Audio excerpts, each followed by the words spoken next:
I jacked up my Jeep by about 5.5 inches with the Mopar 4-inch lift kit. And if you're saying, what's with the math? I have no clue what they were thinking.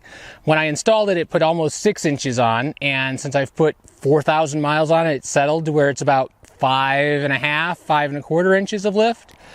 The ride has been pretty good. You don't feel the small bumps nearly as much as you did with the old kit, but you feel the big bumps a lot more, and that's probably just because once you're higher up, the amount that you're moving is more, that whole fulcrum pivot point thing. But the Mopar kit is really awesome because, well, it's Mopar, so it's the factory parts, but it's got nice Fox shocks. It comes with the springs.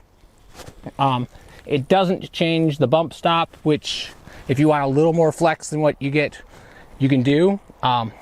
It's really hard to show off the flex without having a big boulder. So sitting here on the hill though, you can see how much empty space there is between the tire and the high clearance fender. And at the back, how well it's stuffed in here. And I've still got a good 1.5 to 2 inches. You can put 35s very easily like I have. Like I said, full stuff, there's about 2 inches all the way around, so I could run 37s.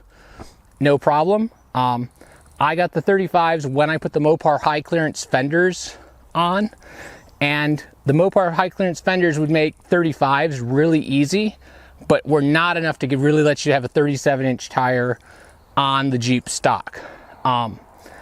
The car looks good.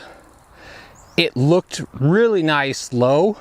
But you just get so much more capability with the extra lift. It's a little hard to tell with the hill, but adding 5 inches to the height of the Jeep has made it pretty tall. When I'm driving in a parking structure, those signs that say no vehicle over 7 foot, the Jeep's not at 7 foot. It's not even actually that close to 7 foot, but boy, it feels like it. Like every time you go under something, you want to feel like you want to duck your head. Sitting on the hill, it's a little hard to tell, but the Jeep's basically the same height I am. So it's around 6'2" with the lift.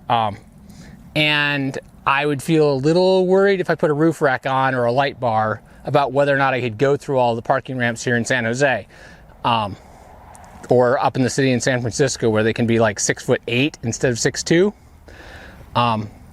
But for the most part, the height hasn't been a problem. The feel going around corners, because it's taller, you sometimes feel like you're gonna roll over, and when you're tipped, you definitely feel like you're more tipped. That same thing I was saying about hitting the bumps with the pivots and just how much travel you have when you're doing those things. But yeah, I've really liked the Mopar high clearance fenders. I'm glad I did those things. I liked the look of the Jeep a little better when it didn't have the 5-inch lift. The tires fit very nicely. It looked like a show car did, or a prototype car often would, where they've got the big tires that really tuck into the wheel wells. But the 5 inches add so many capabilities for off-roading that I wouldn't trade it. So it's been a great kit. I've loved it. The drivability is very high. The extra capabilities are great. The kit uses dual cylinder Fox shocks, which are really nice and have a lot of travel. And they just plain look good. And the kit's not just shocks, it includes a steering stabilizer. And this is the rear one.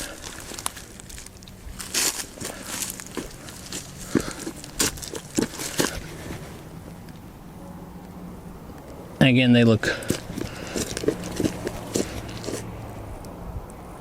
pretty good from behind. The silver holds up well and doesn't stick out a whole lot, and a lot better looking than the red shocks that were on there to begin with.